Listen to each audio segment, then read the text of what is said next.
All right, looks like we are live, and I want to welcome everybody to Standing for Truth.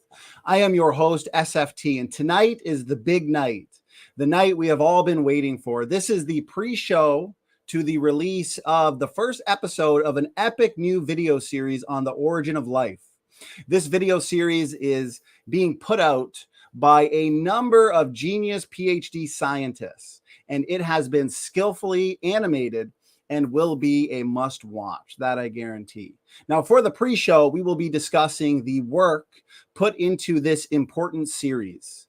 In an hour after the premiere of the video, we will be having our post-show after party as well. So make sure all the appropriate information is in the description box for people to check out. We've got the biographies for the number of PhDs here in the room as well. So be sure to check that out. Anyways, I'm going to hand it over to Rob. Rob, it is a privilege to everybody. It is a privilege and an honor to be hosting this epic event, an incredibly important event. So Rob, thank you, and I'll hand it over to you. It's a privilege and honor to be here also. Thank you, and to be a part of this esteemed group. We're very excited tonight for the release of this video. I'd like to emphasize that we're here tonight to discuss a video that happens to be distributed by Discovery Institute, and it's going to be on their YouTube channel. But that video, the Discovery Institute and this particular discussion and Standing for Truth channel on YouTube are completely independent entities. There's no association between them. We're just here to discuss a video, and we're grateful to Standing for Truth for hosting us to have this discussion and talking about something I think is of great interest to a lot of people. So thank you. Amen. I've been here a few times before. I'm Rob Stadler, and I'm a scientist in the medical device industry. I got my PhD from it's a Harvard and MIT Division of Health Sciences and Technology, kind of a long-standing association between Harvard and MIT. And I've been working in the medical devices for about 25 years now, and I authored two books. The first one is called The Scientific Approach to Evolution, and that came out in 2016. And then just last year, I co-authored a book with Change Tan about the origin of life, which is the topic of this evening. And that book is called The Stairway to Life. And that's how I really got heavily engaged into abiogenesis. And this is kind of moving on from there to continue the topic and continue understanding that. So I'll hand it over to Ryan. Thanks, Rob. Yeah, it's good to be back here again. Just as a quick introduction, I have my PhD in chemistry from Northwestern University, and really have spent, I like to say 30 years just to try to beat Rob there in the science, but I would say about 20 years of professionally being a chemist, but 30 years of trying to practice chemistry and putting my hands on chemicals and trying to learn their behavior, how they react, learn how functional groups work. And I work here at Andrews University, and I really got into this abiogenesis field here in the last last few years, because as a chemist, that's where you would end up. This is where my expertise, and how molecules behave and react, I feel like I'm able to contribute and look and reason about the information that's coming out in the academic journals in this field. And so it's been a real interesting read. So it'll be great to talk about that. So I'm not sure what else to share, but we'll turn it over to James next. Hello, good to see all my friends here that I meet with every week as we brainstorm on these ideas and turn them into animated videos that I hope you guys will enjoy. Something we try to target at the layperson level, but also have some sophistication in there, and we can gladly fill in the technical details in the after show on that. But I'm a biochemist. That's what my PhD is in. Same with Dr. Nowak at Andrews University. And I've been teaching at Loma Linda University, a sister university, for about 10 years. And I just love science. I think with any scientist can agree, they just have this natural curiosity about the sciences. So I just love to dabble in so many different areas. I've taught 15 different science courses. And so because I love learning, and abiogenesis has been something that's been interesting, fascinating to me.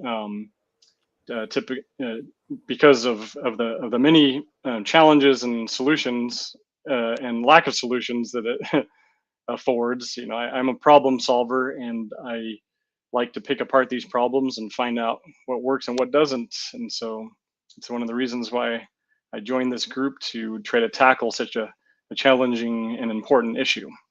So I'll pass it on over to Dave. Yes, thank you, James. I appreciate it.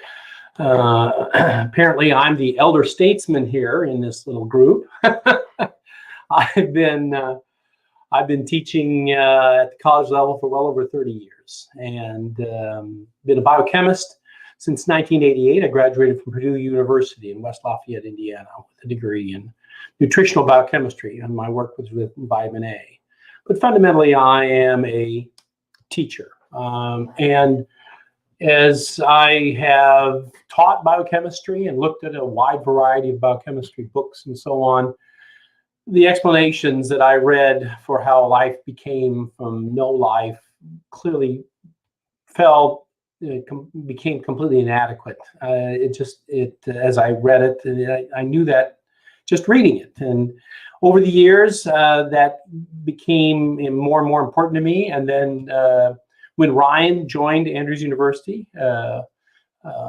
several years ago, we began to kind of talk about this, and we realized that we were very much on the same page about the mystery and the uniqueness of life, and how chemistry can inform it, and how to a greater or lesser extent. And so that's how I became a part of this august group, in being able to contribute my particular sense and understanding of biochemistry to how life began. And it's great to be here. I look forward to this next few minutes, and to the debut, and to the after show. Monty. Hello, I'm Monty. I'm a geologist, so I'm the least chemist of the group, but I have taught chemistry. We do quite a bit of chemistry, and the thing about geology and abiogenesis is that we're the ones that have to go actually look at the rocks and see if the conditions existed that could in any way make any of this possible. I used to teach, taught for many years, and now I am just doing research. Awesome. Well, I appreciate it. Great introduction, gentlemen. You are all a huge blessing. And moving forward, since we really only have 10 to 15 minutes before the epic must-watch premiere, a question that I believe a lot of people are probably wondering is, how did you guys get together, and what motivated you for this awesome and important series?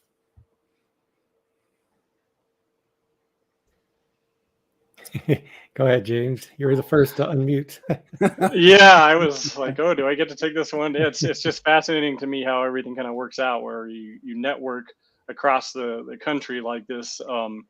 Let's see, I guess Ryan would be, no, Donnie would be my first connection, because I visited his channel in the chat mainly. I'm kind of a lurker. I was always listening while doing stuff. But once Ryan Hayes came on his channel and was saying some great stuff, I'm like, oh, I got to make some comments here.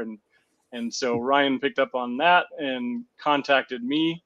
And I think the next day, Rob Stadler was also viewing that same presentation that Ryan was giving, and found me through LinkedIn. And then we were like, hey, we got all these like-minded people. We should form a group here and try to brainstorm and put our efforts together, our diverse but still pertinent backgrounds and expertise, to maybe create a a product that can help educate others. You know, sometimes it's like speaking a different language when you're deep into the terminology of chemistry, and we want to be able to reach a widest audience as possible with this information.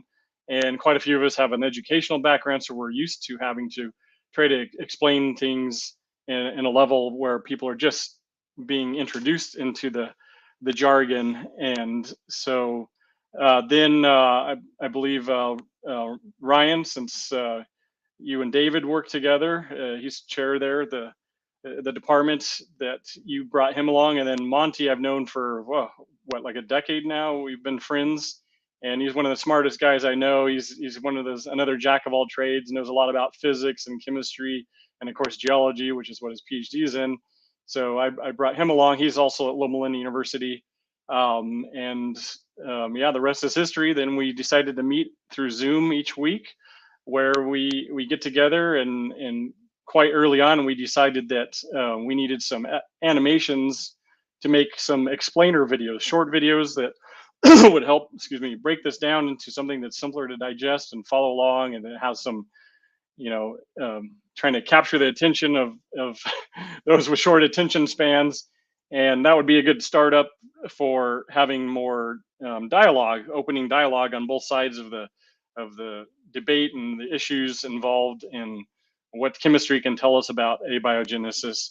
So we've been meeting every week for, what has it been, about a year now? It's hard to believe that it's taken a year to get to the point of just one 10-minute animation, but we're all very busy. We all have lots of things going on, and we're grateful to find some talented animators to help out with this project.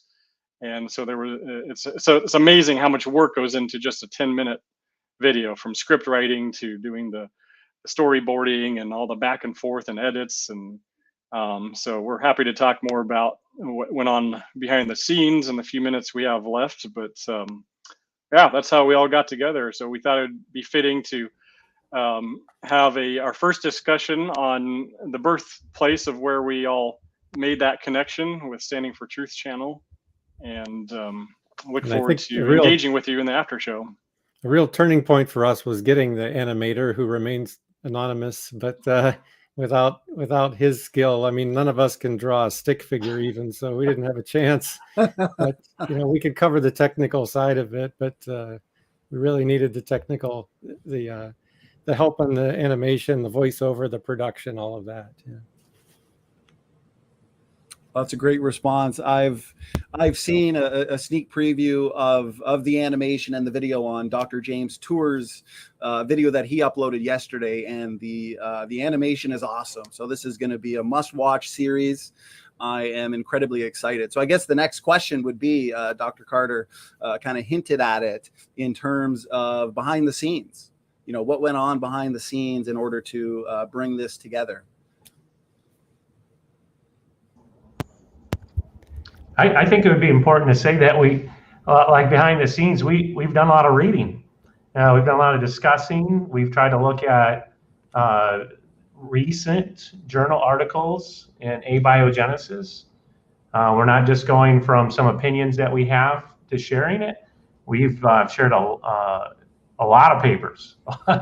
And it's hard to keep up with all the work that's been coming out, but I think we've been doing that. I know there's things we still have got to read and understand, but we've tried to take a real professional academic look at the literature in abiogenesis. How do these molecules come together?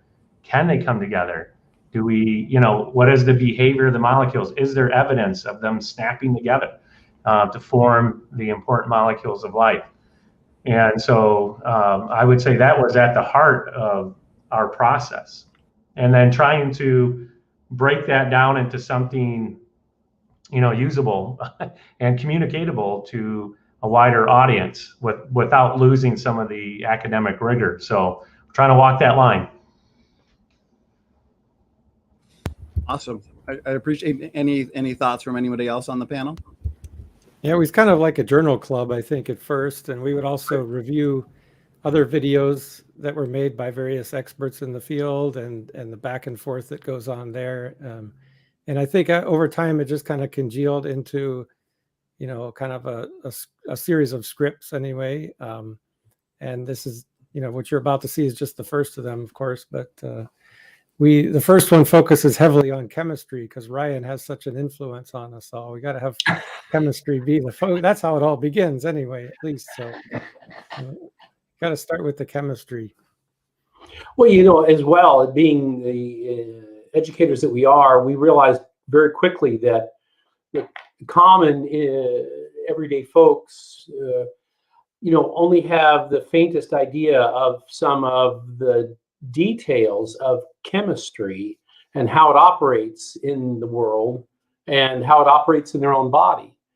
And therefore, they are easily convinced by individuals who have, the necessary credentials to say things that, aren't really what happened back then. So, as it were. So we're facing the idea of where we almost have to explain the concept and then explain how it deals with abiogenesis.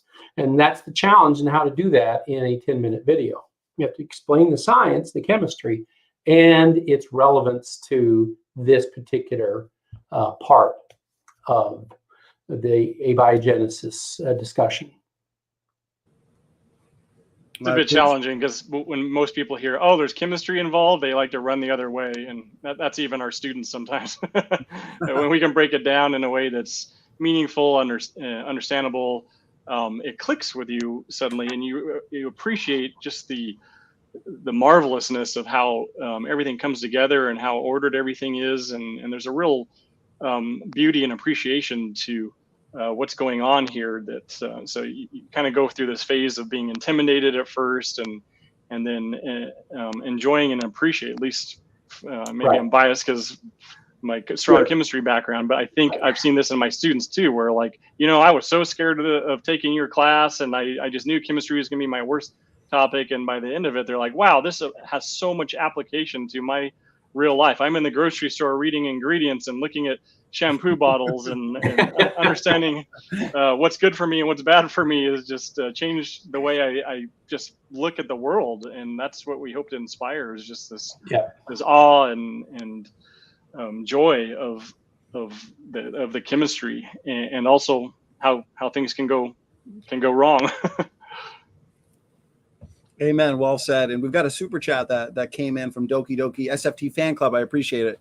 Doki says, why should mega Evo channels have all the animation fun? And it's so true. It's why this is so important. Like you said, it's being broken down into an understandable way.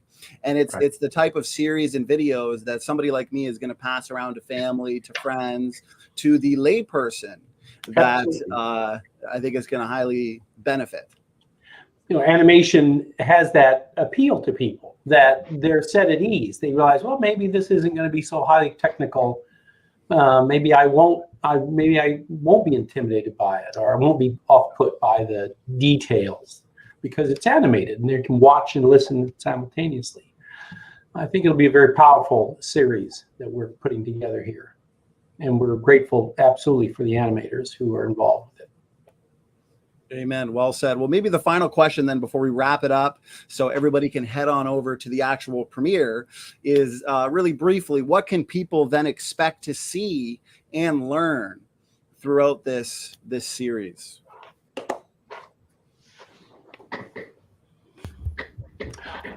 Well, I think they're going to learn a little bit of chemistry, actually. Honestly, they're gonna have to learn a little chemistry, and they'll do it. We're planning on it in the scripts and so on. We're planning on doing it in an interesting and dynamic way. But then, as we go along, and in that same learning of chemistry, they begin to realize, oh, well, maybe it can't happen that way. Maybe it couldn't happen spontaneously. That's certainly what we want. That's certainly the direction we hope to send their mind, to have them open up to see the reality of what chemistry says about abiogenesis. I would say there's a lot of roadblocks, chemical roadblocks that people just are not aware of. And part of the series is to make it clear what are the real challenges. There's so many challenges chemically along the way to go from a soup, a big mixture of chemicals to life. And we just want to make that clear that what is being asked out of abiogenesis is an enormous chemical task. It is not easy. And there are just thousands and thousands of molecules that need to get made to come together all at the same time, and to form even the simplest basic part of life. And for me, that's part of my mission, is just to make that clearer to everybody. It's just not a few molecules coming together, and to understand the complexities that are there. It's in the simple terms. The series we have in mind is a bottoms-up approach, starting with the most basic starting molecules. And then today you'll see getting to the building blocks of life, like amino acids and nucleotides and lipids. And then subsequent videos kind of build on top of that, moving toward the first living cell, for example, and the parts that are required as you would advance, hypothetically. And like any complex debate or topic, to really effectively understand it, you really got to get in the nuts and bolts. So one of our jobs is to help people understand what those nuts and bolts are, and to really grasp the big picture here. And that's what the challenge has been. Yeah. Well said. Well said. Well, I am going to link the premiere, the video, over on Discovery. I just put it into the comment section. We've got about 70 people in the chat, so I want everybody to head over there right now. I just checked, and it looks like there's about 60 to 70 people waiting there for the premiere. So let's give the premiere an awesome audience. It certainly deserves it. And any final words from anybody on the panel? So we'll be back here at what time exactly? Good question. So we're going to go over to the premiere, and we'll be back here at 9:20 to 9:30 my time. Central would be 8:20 to 8:30. So about 10 minutes after the animation is over. Right. And I've got a ton of questions already for the after party. So please tag me with your questions. We're going to have a good after show. So that being said, God bless everybody, and head on over to the premiere. SFT is out.